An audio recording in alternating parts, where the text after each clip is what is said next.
মায়ের পরকীয়ার বলি হলেন ব্রাহ্মণবাড়িয়ার পঞ্চম শ্রেণীর শিক্ষার্থী ময়না।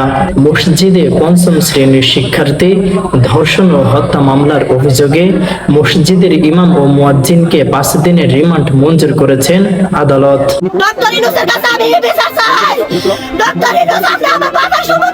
এভাবেই ডক্টর ইউনূসকে পিতা সম্বোধন করে বিচার চাইলেন ময়নার মা। তবে এবার ময়নার বাবা বিদেশ থেকে ফিরে চাঞ্চল্যকর তথ্য দিলেন, যেই তথ্যে ফেঁসে যাচ্ছেন ময়নার মা সহ ময়নার বাবার চাচাতো 2 ভাই। স্থানীয়দের অভিযোগ, মায়ের পরকীয়ার কথা জানতে পারায় পঞ্চম শ্রেণীর শিক্ষার্থী ময়নাকে প্রাণ দিতে হয়েছে।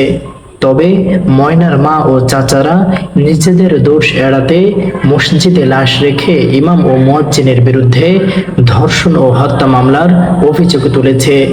স্থানীয়দের দাবি, ইমাম ও মুয়াজ্জিন সম্পূর্ণ নির্দোষ।